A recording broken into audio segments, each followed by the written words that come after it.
बंगाल में आने में थोड़ा असहज महसूस हो रहा था कि चुनाव के दौरान जब हम देख रहे थे कि अपोजिशन पार्टी के जो कार्यकर्ता हैं वो लोग पथरावबाजी कर रहे हैं, वसूलीबाजी कर रहे हैं, दलालबाजी कर रहे हैं, तो शायद मैं सुरक्षित महसूस नहीं करूँ। बिहार से महाराष्ट्र, फिर केरल और अब पश्चिम बंगाल, मैथिली ठाकुर के सुर अब चुनावी मैदान में गूंज रहे हैं।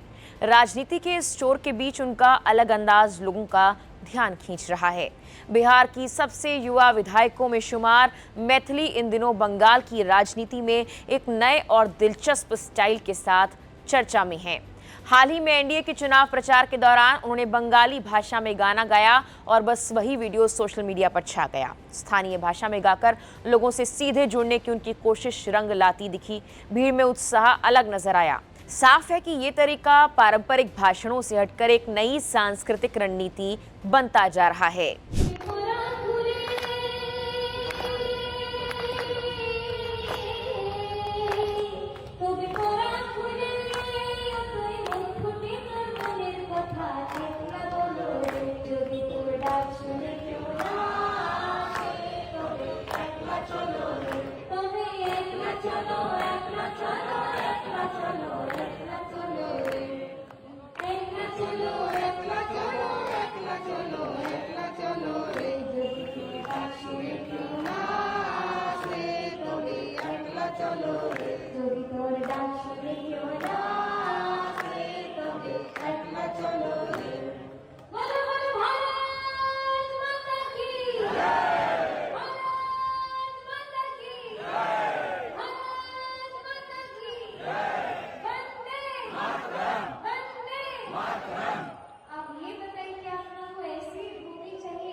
भारतीय जनता पार्टी के विचारों के साथ मिल करके जितने लोग यहाँ हैं सिर्फ उनसे तो काम नहीं चलेगा। आप एक व्यक्ति कम से कम 50-100 लोगों को जा करके बोलेंगे, तब जाके कहीं ना कहीं बात बनेगी। क्या आप सभी लोग साथ हैं? जोर से बोले, क्या आप सभी लोग साथ हैं?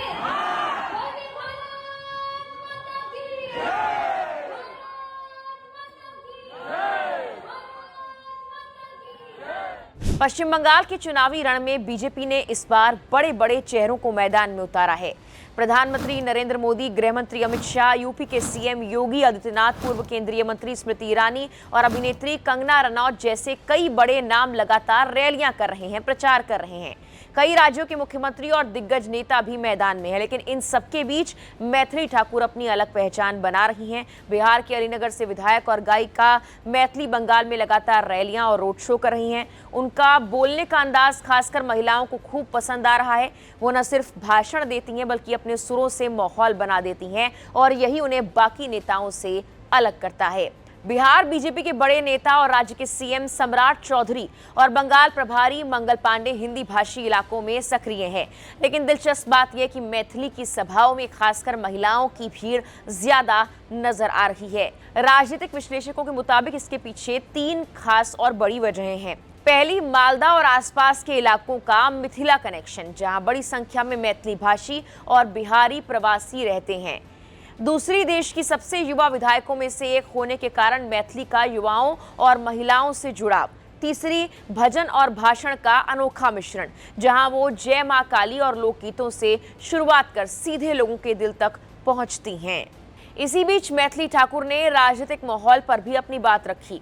उन्होंने कहा कि सत्ताधारी पार्टी कुछ भी कह सकती है, जबकि विपक्ष का काम अपनी बात रखना है। साथ ही उन्होंने ये भी बताया कि बंगाल दौरे के दौरान उन्हें असहज महसूस हुआ, जिससे वहां के हालात को लेकर उनकी चिंता झलकती है। देखिए, दीदी तो कुछ भी बोल सकते हैं, दीदी का काम है, ऑपोजिशन का काम है कि वो कुछ बोले।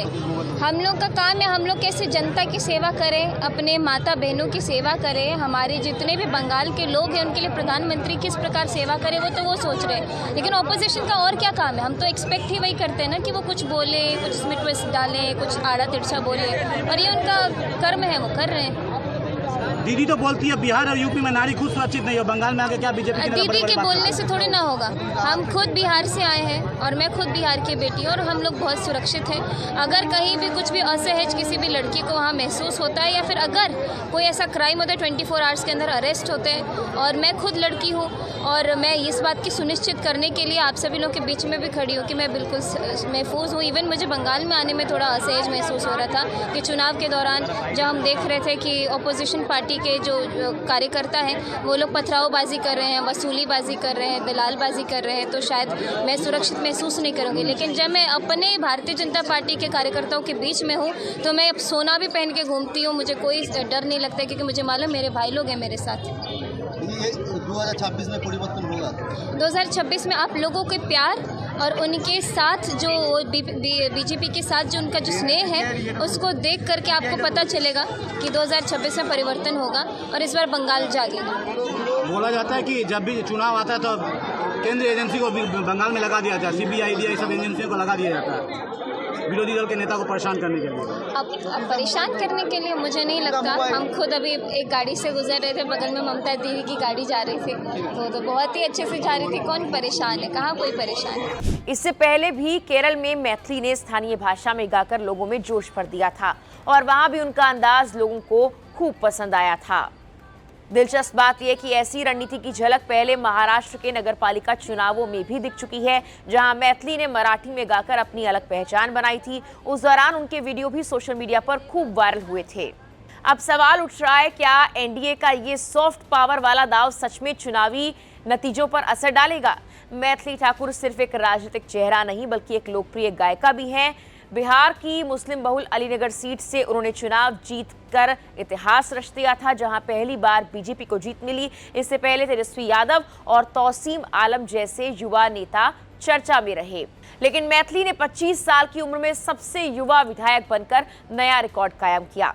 अलीनगर सीट साल 2008 से महागठबंधन का मजबूत गढ़ मानी जाती थी, जिसे मैथिली ने अपने पहले ही चुनाव में जीतकर सबको चौंका दिया था। हालांकि उनके कुछ बयान विवादों में भी रहे, खासकर जब उन्होंने जीत के बाद अलीनगर का नाम बदलकर सीतानगर करने की बात कही थी। अब देखना दिलचस्प होगा कि सुरों से सजी ये राजनीति वोटों में कितनी बदलती है। फिलहाल के लिए इस वीडियो में इतना ही।